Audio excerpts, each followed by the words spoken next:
Karachi university का वो खौफनाक राज, हिस्सा अव्वल। कराची यूनिवर्सिटी की वसत अपनी जगह, लेकिन इसकी खामोशी रात के पहर एक अलग ही रूप धार लेती है। ये वाकया कोई आम किस्सा नहीं, बल्कि इन तीन दोस्तों की जिंदगी का वो सियाबाब है जिसे वक्त की गर्द ने छुपा दिया, क्योंकि इस सच को बताने वाला अब कोई नहीं रहा। तीन दोस्त, हारिस, दानियाल और ज़ीशान। हारिस फाइनल ईयर का स्टूडेंट था, निडर और थोड़ा जिद्दी। दानियाल इसका बेहतरीन दोस्त जो हर मुहिम जोई में इसके साथ होता था, और ज़ीशान जो फितरतना थोड़ा हसास था और ऐसी चीजों पर यकीन रखता था जिनसे बाकी दुनिया मुनकिर थी। जनवरी की एक सर्द रात थी जब यूनिवर्सिटी के हॉस्टल में बैठे इन तीनों ने एक ऐसा फैसला किया जिसने उनकी तकदीर बदल दी। हारिस ने एक पुरानी अफवाह सुन रखी थी कि अप्लाइड फिजिक्स के ब्लॉक के पीछे जो पुरानी वीरान लैब है, वहां रात के 3 बजे के बाद वक्त रुक जाता है।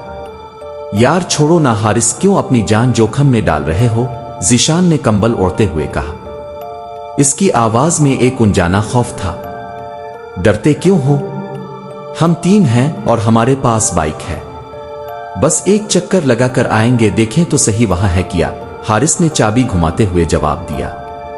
दानियाल भी हारिस की बातों में आ गया। हाँ यार ज़ीशान, चलते हैं, वैसे भी कल छठी है। सफर का आगाज रात के 2:40 हो रहे थे। उन्होंने अपनी बाइक स्टार्ट की और हॉस्टल की हुदूद से बाहर निकले। कराची यूनिवर्सिटी की सड़कें जो दिन में हजारों तालिब इल्मों से भरी होती हैं, अब किसी कब्रिस्तान का मंजर पेश कर रही थी।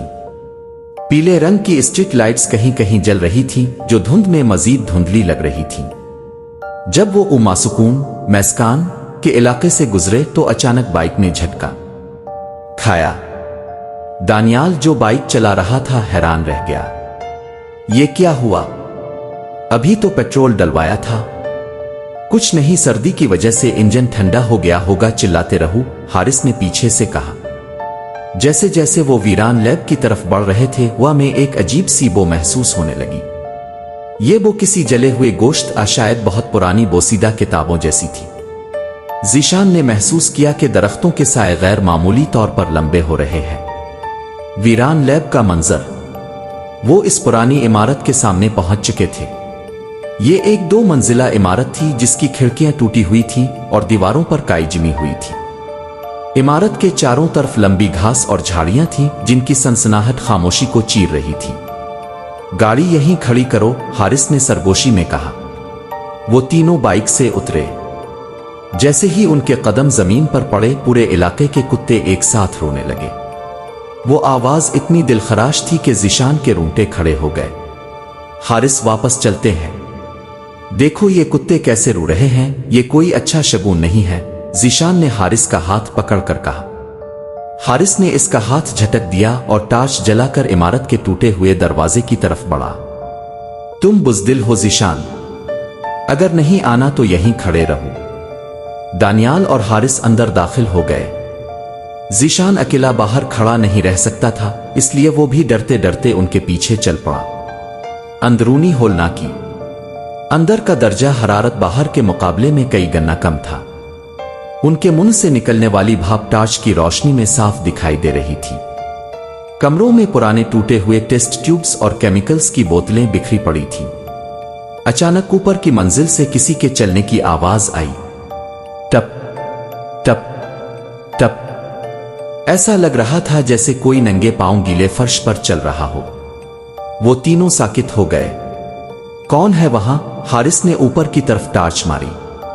रोशनी में उन्हें एक साया सीढ़ियों के पास से गुजरता हुआ दिखाई दिया। वो साया इंसानी नहीं लग रहा था, क्योंकि इसका कद गैर मामूली तौर पर लंबा था। वो देखो, दानियाल ने चीख कर इशारा किया। जिस समत दानियाल इशारा कर रहा था, वहां एक पुरानी कुर्सी रखी थी जो खुद ब खुद हल रही थी। इस कमरे में हुआ का नाम और निशान ना था, लेकिन वो कुर्सी इतनी जोर से हल रही थी जैसे कोई इस पर बैठकर गुस्से में खुद को झटके दे रहा हो। ज़ीशान ने घबरा कर पीछे मुड़ने की कोशिश की, लेकिन इसे ऐसा लगा जैसे दरवाजा वहां से गायब हो गया हो। जहां से वो अंदर आए थे वहां अब सिर्फ एक काली दीवार थी। रास्ता कहां गया? ज़ीशान की आवाज हल्क में फंस गई। हारिस की टार्च की रोशनी अचानक टिमटिमाने लगी। इसी लम्हे उनके कानों में एक दबी दबी हंसी की आवाज आई। ये हंसी किसी इंसान की नहीं थी, बल्कि ऐसा लग रहा था जैसे कई गिले एक साथ मिलकर कहकहा लगा रहे हों। वो दीवार जो अचानक उनके पीछे नमूदार हुई थी, इसने ज़ीशान के होश उड़ा दिए थे। हारिस, जो अब तक खुद को बहादुर दिखा रहा था, इसके हाथ भी अब कांपने लगे थे। टार्च की रोशनी बार बार बुझ रही थी, जैसे कोई नादीदा कुव्वत इसकी बैटरी निचोड़ रही हो। मौत का साया, ये दीवार यहां कैसे आ सकती है?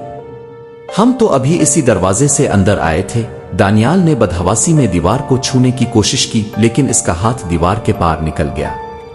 वो दीवार नहीं थी, बल्कि एक काला गाढ़ा धुआं था जिसने रास्ते को मसदूद कर रखा था। अचानक ऊपर वाली मंजिल से वो नंगे पांव चलने की आवाज तेज हो गई। टप टप टप, और फिर एक जोरदार धमाके से ऊपर का कोई भारी फर्नीचर नीचे गिरा। भागो, ऊपर की तरफ भागो, शायद वहां से कोई खिड़की मिल जाए, हारिस ने चलाया। वो तीनों भागते हुए पुरानी लकड़ी की सीढ़ियों की तरफ बढ़े। हर कदम पर लकड़ी के चरचराने की आवाज ऐसे लग रही थी जैसे कोई हड्डी टूट रही हो। जैसे ही वो ऊपर की मंजिल के हाल में पहुंचे, ज़ीशान अचानक रुक गया। तुम्हें कुछ सुनाई दे रहा है? ज़ीशान ने कांपती आवाज में पूछा। हाल के बीचों बीच एक पुराना मेडिकल स्ट्रेचर पड़ा हुआ था। इसके अर्ध गिर्द 4-5 साए खड़े थे जो बिल्कुल साकित थे। इन सायों का कोई चेहरा नहीं था, बस अंधेरे के ह्योले थे जो किसी गहरी इबादत या किसी मनहूस अमल में मसरूफ लग रहे थे। ज़ीशान का अंजाम। ज़ीशान, जो सबसे पीछे था, ने महसूस किया कि फर्श उसके पैरों के नीचे से नरम हो रहा है। इसने नीचे देखा तो चीख निकल गई। फर्श कंक्रीट का नहीं, बल्कि इंसानी बालों और खून से लिथड़ा हुआ गोश्त बन चुका था। हारिस, दानियाल, मुझे बचाओ, ज़ीशान ने पुकारा, लेकिन इसकी आवाज जैसे किसी ने हवा में ही दबा दी। हारिस और दानियाल मुड़े, लेकिन तब तक बहुत देर हो चुकी थी। वो साया जो सीढ़ियों के पास था, अब ज़ीशान के बिल्कुल पीछे खड़ा था। इस साये ने अपने लंबे नुकीले नाखूनों वाले हाथ ज़ीशान के गले के गिर्द लपेट दिए। ज़ीशान की आंखें बाहर को उबल पड़ी और उसके मुंह से सिर्फ झाग निकलने लगा। ज़ीशान, दानियाल ने आगे बढ़कर इसे पकड़ने की कोशिश की, लेकिन एक जोरदार झटके ने दानियाल को दीवार से जा मारा। उनके सामने ज़ीशान का जिस्म हवा में बुलंद हुआ। वो नादीदा मखलूक इसे हाल के इस पार अंधेरे कमरे की तरफ घसीटती हुई ले गई। ज़ीशान के नाखून फर्श पर रगड़ खा रहे थे, जिससे एक दिलखराश आवाज पैदा हो रही थी। वो आखिरी बार तड़पा और फिर एक जोरदार कड़क की आवाज आई, जैसे किसी ने सूखी लकड़ी तोड़ दी हो। ज़ीशान की गर्दन एक तरफ लटक गई। हारिस और दानियाल की आंखों के सामने उनका तीसरा दोस्त मौत की आगोश में जा चुका था, लेकिन वो इसे बचाने की हिम्मत नहीं रखते थे। फरार की तगोदो, वो हमें भी मार डालेगा। दानियाल उठो, हारिस ने दानियाल का बाजू खींचा। अब वो दोनों दीवाना वार भाग रहे थे। वो हाल जिसकी लंबाई बमुश्किल 20 फुट थी, अब मीलों लंबा महसूस हो रहा था। पीछे से ज़ीशान के कहकहे लगाने की आवाज आ रही थी, लेकिन वो ज़ीशान की आवाज नहीं थी। वो किसी शैतानी ताकत की आवाज थी जो अब ज़ीशान के मुर्दा जिस्म को इस्तेमाल कर रही थी। तुम कहां जा रहे हो? मुझे अकेला छोड़कर मत जाओ। ज़ीशान की आवाज गूंजी, मगर इस आवाज में भूख और वहशत थी। वो दोनों एक कमरे में घुस गए और दरवाजा अंदर से बंद कर लिया। बाहर से दरवाजे पर जोरदार ज़रबें पड़ने लगीं। टुक टुक टुक, जैसे कोई अपने सर से दरवाजा तोड़ने की कोशिश कर रहा हो। दानियाल ने कमरे की दूसरी तरफ देखा। वहां एक छोटी सी खिड़की थी जिसके शीशे टूटे हुए थे। हारिस, यहां से बाहर छलांग लगाओ। नीचे गहरी खाई जैसी ढलवान थी और खारदार झाड़ियां थीं। हारिस ने पहले छलांग लगाई और उसके पीछे ही दानियाल ने। नीचे गिरते ही खारदार झाड़ियों ने उनके जिस्म छलनी कर दिए, लेकिन दर्द का एहसास खौफ के सामने कुछ भी नहीं था। खामोशी का अहद। वो दोनों बगैर पीछे मुड़े बाइक की तरफ भागे, जो मजिजाती तौर पर वहीं खड़ी थी। दानियाल ने कांपते हाथों से बाइक स्टार्ट की और फुल स्पीड में यूनिवर्सिटी के मेन गेट की तरफ बढ़े। पीछे मुड़कर देखने की हिम्मत किसी में नहीं थी, मगर हारिस को ऐसा लगा जैसे यूनिवर्सिटी की हर बिल्डिंग और हर दरख्त उनका पीछा कर रहा है। मेन गेट पर पहुंचकर उन्होंने सांस ली। गार्ड सो रहा था। उन्होंने इसे जगाने की कोशिश नहीं की, बस चुपचाप वहां से निकल गए जैसे वो वहां कभी आए ही ना।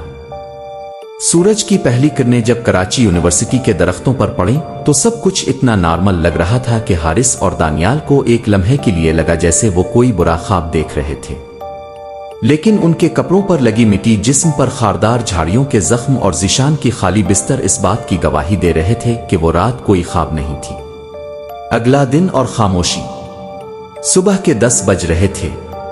हारिस और दानियाल हॉस्टल के कमरे में गुम बैठे थे। उनका जहन काम नहीं कर रहा था कि वो पुलिस को क्या बताएं। क्या वो ये कहते कि उनके दोस्त को एक साए ने मार दिया? कोई उन पर यकीन नहीं करता। दोपहर तक ज़ीशान की गुमशुदगी का शोर मच गया। हॉस्टल वार्डन और यूनिवर्सिटी इंतजामिया हरकत में आई। पुलिस बुलाई गई। हारिस और दानियाल से पूछगुछ हुई, लेकिन दोनों ने पहले ही मुआहिदा कर लिया था कि वो सच नहीं बताएंगे। उन्होंने कहा, ज़ीशान रात को किसी काम से बाहर निकला था, हमें नहीं मालूम वो कहां गया। लाश की बरामदगी। 3 दिन बाद यूनिवर्सिटी के इसी वीरान हिस्से अप्लाइड फिजिक्स के पीछे वाले जंगल से एक बदबूदार लाश मिली। लाश की हालत इतनी खराब थी कि इसे देखकर कई पुलिस वाले भी पीछे हट गए। ज़ीशान के जिस्म की हड्डियां इस तरह टूटी हुई थीं जैसे इसे किसी बड़ी मशीन में पैसा गया हो। इसके चेहरे पर जो खौफ के तासुरात मुंजमद हो चुके थे वो देखने वालों की रुकानपा देने के लिए काफी थे। लेकिन अजीब बात यह हुई कि पोस्टमार्टम रिपोर्ट में मौत की वजह किसी जंगली जानवर का हमला ही लिखी गई। यूनिवर्सिटी इंतजामिया ने अपनी साख बचाने के लिए मामले को दबाने की कोशिश की। पुलिस ने भी फाइल यह कहकर बंद कर दी कि लड़का रात के वक्त मनाशदा इलाके में गया और किसी हादसे का शिकार हो गया। राज जो दफन हो गया। ज़ीशान के घर वाले रूह धोकर चले गए। लाश गांव रवाना कर दी गई। हारिस और दानियाल ने देखा कि यूनिवर्सिटी के इस मखसूस हिस्से के गिर्द एक आर्जी बार फेंस लगा दी गई और वहां सिक्योरिटी गार्ड्स का पहरा बिठा दिया गया, मगर गार्ड्स को भी सख्त हिदायत थी कि वो सूरज ढलने के बाद इस इमारत के करीब नहीं जाएंगे। हारिस और दानियाल ने वो सेमेस्टर मुकम्मल नहीं किया। वो दोनों ज़हनी तवाज़ुन खो रहे थे। दानियाल को अक्सर रातों में ज़ीशान की आवाज़ सुनाई देती जो खिड़की से इसे पुकारता, यार रास्ता कहाँ गया, मैं यहीं फंस गया हूं। हारिस ने एक रात अपने कमरे में ज़ीशान को वैसे ही बैठे देखा जैसे वो इस रात स्ट्रेचर के पास बैठा था, बगैर चेहरे के। इस वाकये के 1 महीने बाद हारिस ने यूनिवर्सिटी छोड़ दी और सुना है कि वो अब भी नफ्सियाती इलाज के मरहले से गुजर रहा है। सच किया है। आज भी कराची यूनिवर्सिटी के पुराने तलबा और वहां के माली गार्डनर्स इस वाकये का जिक्र ढके छुपे अल्फाज में करते हैं। वो कहते हैं कि वो लैब अब मुकम्मल तौर पर सेल कर दी गई है और उसका रिकॉर्ड भी गायब कर दिया गया है। लोग कहते हैं कि ज़ीशान मरा नहीं था, बल्कि वो जगह वो जिंदा है और इसे हर चंद साल बाद एक कुर्बानी चाहिए होती है। आज भी अगर अपराध के वक्त कराची यूनिवर्सिटी के इस वीरान हिस्से से गुजरी तो हवाएं आपको वापस जाने का मशवरा देती है, और अगर आपको किसी के नंगे पांव चलने की आवाज आए टप टप टप तो पीछे मोड़कर मत देखना, क्योंकि कुछ राज ऐसे होते हैं जिन्हें राज ही रहने देना चाहिए। नतीजा, ये कहानी उन लोगों के लिए एक सबक है जो तजस्सुस में अपनी हद पार कर देते हैं। कराची यूनिवर्सिटी सिर्फ एक तालीमी इदारा नहीं, बल्कि एक ऐसी तारीख है जिसके सीने में कई गुमनाम दास्तानें दफन है।